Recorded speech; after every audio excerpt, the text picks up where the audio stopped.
Eu trabalho em um lar desses de idosos, né? E tem muitos idosos que são abandonados lá pelos próprios filhos. Alguns acabam deixando lá, mas sempre visitam, sempre levam as coisas. Outros realmente só jogam lá, só largam lá e nunca mais você ouve falar nada da família dessa pessoa. E quando eu comecei a trabalhar lá, eu me dei muito bem com algumas senhoras e senhores que moravam lá, né? E tinha uma senhora em específico que ela morava lá e aquela senhora era uma senhora tão doce. Era uma senhora assim que dava prazer de você conversar com ela, sabe? Eu posso até dizer pra vocês que de todos ali que eu cuidava, né, no meu horário do meu turno, ela era a minha favorita. Porque ela me tratava muito bem. Era um amorzinho de pessoa, sabe? Era um doce de senhora. Eu amava as conversas com ela. Ela parecia ter uma mente super madura e tudo mais. E eu não entendia, e ela sempre me falava que ela tinha duas filhas mulheres, né? E eu não entendia o porquê que as filhas dela tinham abandonado elas, o porquê que as filhas dela nunca iam visitar. Então eu já criei aquele negócio na minha cabeça de, meu Deus, são duas ingratas e tal, são duas pessoas ruins. É óbvio que eu não ficava falando isso pra ela, eu tinha esse pensamento dentro da minha cabeça que ela tinha duas filhas ingratas. E eu não conseguia entender. E ela me lembrava muito a minha avó, sabe? Eu falava, poxa, se essa senhora aqui fosse minha avó, minha mãe, eu jamais teria abandonado ela dessa forma. Só que o nosso erro é justamente a gente ficar julgando o outro sem saber de toda a história completa, sentir pena de uma pessoa sem saber o porquê que ela foi abandonada.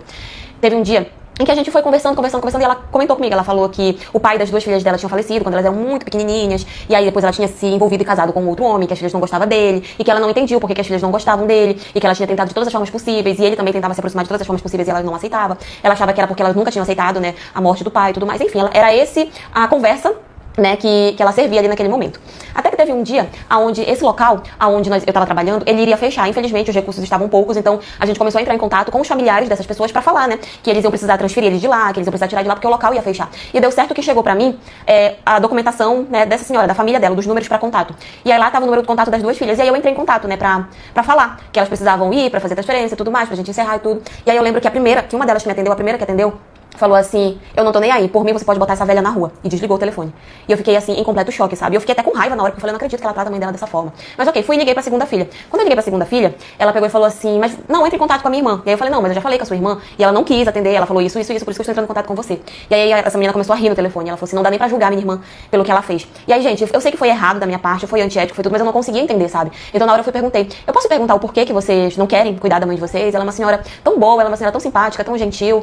Por que vocês não querem ela por perto? E daí a pessoa falou assim no telefone, ela é simpática e gentil agora que ela é velha e precisa de ajuda. Mas quando ela era mais nova, ela não ajudou a gente quando a gente disse que o marido dela estava violentando nós duas. Eu fiquei em completo choque na hora e sem saber o que falar, sabe? Eu fiquei tão sem graça e tão surpresa com aquilo que eu pedi desculpas a ela por ter sido inconveniente, falei que eu entendia, mas que eu precisaria que elas me dessem alguma posição sobre o que fazer, né? E aí ela disse que iria conversar com a irmã e que logo mais ela voltaria a entrar em contato. E aí eu fiquei com aquilo na minha cabeça, né? Mas enfim, guardei a informação pra mim e assim ficou e continuei cuidando daquela senhora. Até que essa senhora veio e me perguntou se eu tinha falado com as filhas dela. E eu disse que sim. E aí ela falou assim, elas vão me ajudar? Aí eu falei assim, olha, não sei, eu já entrei em contato. Ela falou que depois ela iria retornar pra dar uma resposta, né? E nisso ela baixou a cabeça e ela falou assim, mas eu acho que elas não vão me ajudar não, elas são muito ingratas. E aí eu, novamente com a minha inconveniência, minha falta de noção e ética, perguntei pra ela e falei assim, aconteceu alguma coisa entre você e as suas filhas? E aí ela foi e disse que não tinha acontecido nada, que só tinha acontecido isso, que elas não aceitavam o marido dela, e depois que o marido dela faleceu, ela ficou sozinha, e que as meninas eram ingratas porque ela tinha dado de tudo pra elas e ela não aceitava. Só falou isso e eu também calei minha boca, né? Até que passou uns dias, uma das filhas dela veio, que foi a segunda que falou comigo no telefone, foi até lá pra ajeitar a questão da documentação e fazer a transferência, disse que já tinha conseguido um outro local pra mandar a mãe dela. E aí ela veio e falou direto comigo, né? Falou, e aí ela veio me contar toda a história. Ela falou assim, olha, porque eu vi que você tava me julgando, né, pelo fato da gente não querer contato com a nossa mãe e tal, então eu preciso falar, porque ela não é essa pessoa toda e tudo. E aí, gente, ela foi contando, de acordo com ela foi contando, ela foi chorando, sabe? Sentada ali, e eu fui sentindo muita pena dela. E aí ela me disse que a mãe tinha casado realmente com um cara, e que esse cara tinha abusado das duas por muito tempo, e que todas as vezes em que elas pediram ajuda da mãe, a mãe mandou calar a boca, a mãe disse que era mentira, a mãe não quis acreditar, e quando elas foram até a polícia e fizeram a denúncia, a mãe ficou do lado do cara. E mesmo sendo provado, né, que elas realmente tinham sido abusadas por ele, ela só fazia julgar as filhas e falar que as filhas tinham destruído o casamento dela. Tanto que esse cara, ele foi preso e ele foi morto dentro da penitenciária pelo que ele tinha feito, né? Porque é um crime que muitos presos, inclusive, não aceitam.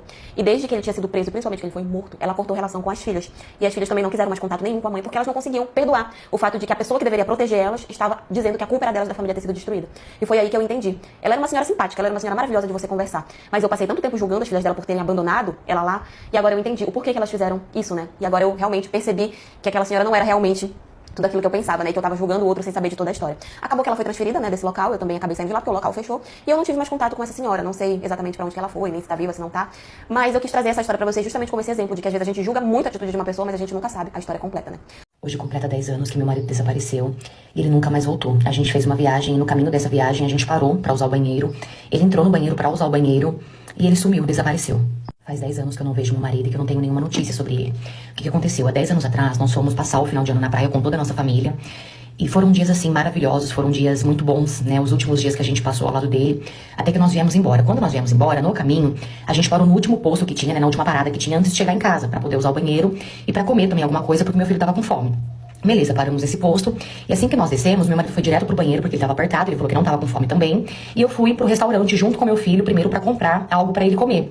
Beleza, entramos no restaurante, compramos ali o que tinha que comprar e saímos. Quando nós saímos, eu vi que meu marido ainda não tava no carro e eu fui ao banheiro. Aproveitei também, fui ao banheiro e meu filho ficou no carro porque ele não queria usar o banheiro. Beleza, fui no banheiro, usei o banheiro e voltei pro carro. Quando eu voltei pro carro, eu vi que meu marido ainda não estava lá. Então eu falei pro meu filho, vai lá no banheiro e vê se o pai tá lá. Fala que a gente já saiu, que a gente tá esperando aqui no carro. Meu filho foi até o banheiro e não encontrou o pai. Voltou pro carro e falou, mãe, o pai não tá no banheiro. E na hora eu estranhei, porque ele não tava ali ainda. Falei, será que a gente desencontrou, né? Será que ele entrou no restaurante por uma porta, a gente acabou saindo por outra, né? Então eu falei pro meu filho, fica aqui no carro, esperando, caso ele apareça aqui, que eu vou entrar lá no restaurante novamente pra ver se ele tá lá. Eu voltei no restaurante, procurei por todo o canto, dentro daquele lugar, e meu marido não estava. Voltei pro carro com a esperança de que ele estivesse lá no carro já, só que ele também não tava no carro. Ele sumiu. O meu marido simplesmente sumiu, e até hoje ele não apareceu. Nisso eu comecei a ligar pra ele, só que ele não me atendia. Ligava e nada dele me atender. Foi aí que eu já comecei a ficar preocupada. Então, como eu estava dizendo, eu comecei a ligar pra ele, só que ele não me atendia. Nisso, os minutos foram se passando, ele não aparecia, ele também não atendia. Eu comecei a ficar nervosa, comecei a ficar preocupada, porque a gente sempre imagina o pior. Foi então que eu vi que ele não estava aparecendo e eu fui pedir ajuda pro pessoal do restaurante, pro pessoal do posto que tava ali, contei, né, o que tava acontecendo. Todos me ajudaram ali a procurar. Só que ninguém encontrou nada. Como eles viram que eu tava muito nervosa, muito assim, desesperada, eles até olharam na câmera pra ver se achava alguma coisa, pra ver se via alguma coisa. Só que, gente, nada. Nem nas câmeras aparecia nada do meu marido. Nisso eu vi que tava sério, falei, alguma coisa tá acontecendo. Liguei pros meus pais já estavam quase chegando na nossa cidade. E nisso eles retornaram pra onde eu estava. Quando os meus pais chegaram, ali eu desabei. Ali eu desabei, comecei a chorar, porque parece que a ficha começou a cair, parece que eu comecei a entender o que tava acontecendo. Nisso os meus pais ligaram pra polícia, a polícia foi até onde a gente estava. Eles procuraram ali pela região, só que eles não encontraram nada, gente, nada, nenhum rastro sobre meu marido. Nisso, um dos policiais vieram pra falar comigo e ele falou assim, moça, vai pra casa, porque aqui não tem mais o que fazer. Aqui, infelizmente, não tem o que fazer. Só que eu não queria ir embora. Eu não queria deixar o meu marido ali, porque pra mim ele ia aparecer. Eu falei, não, daqui eu não vou sair. Eu vou esperar ele aqui e ele vai aparecer. Fiquei. Nada do meu marido aparecer. Nisso meu pai convenceu, ele falou, filha, vamos embora. A gente vai resolver, mas a gente tem que ir embora, não tem como a gente ficar aqui. E meu filho desesperado, chorando assim, desesperado pelo pai. Foi então que meu pai me convenceu e eu fui embora. E a todo momento ligando pra ele, nada do meu marido atender. Quando nós chegamos em casa, que eu fui ligar mais uma vez pra ele, o celular já estava desligado. Eu sei que a gente fez tudo o que tinha pra fazer, até recompensa a gente ofereceu, só que nada do meu marido. Até que o tempo foi passando, os meses foram se passando, os anos foram se passando. E o meu marido nunca mais voltou pra casa, ninguém sabe o que aconteceu, ninguém nem imagina o que aconteceu, eu também não sei, não imagino o que aconteceu com meu marido, não sei se meu marido tá vivo, não sei se meu marido tá morto. A única coisa que eu sei é que faz 10 anos que eu não vivo, faz 10 anos que eu tenho a esperança de que ele vai bater no portão de casa pedindo pra entrar. Só que mesmo não tendo certeza se ele tá vivo ou não, eu sinto que ele tá vivo. Eu tenho esperança, eu sinto. Os meus pais, eles falam, filha, não tenha esperança, porque eles falam que essa esperança acabou comigo, que eu parei de viver durante esses anos, porque a esperança que eu tenho acabou comigo, não me permitiu viver. Mas eu não vou perder a esperança, eu tenho esperança de que ele vai aparecer. Eu tenho fé, eu sinto que meu marido tá vivo, não sei o que aconteceu, mas eu sinto que ele tá vivo. E eu falo pra vocês, eu tô firme, eu tô aguentando tudo pelo meu filho, porque ele precisa da mãe. E eu vou falar uma coisa pra vocês, isso é muito pior do que a morte, porque a morte, a gente sabe que acabou e a gente sabe aonde tá. Agora, nesse caso de desaparecimento, a gente não sabe. A gente fica na esperança de que vai voltar, a gente ora, a gente pede. Então, assim, é muito pior. É uma dor insuportável. Insuportável. Se vocês vissem o quanto meu filho sofre. E até ele fala, mãe, infelizmente o pai já não tá mais vivo, mas eu sei que tá. Eu sei que ele tá e eu vou continuar orando, vou continuar pedindo pra Deus.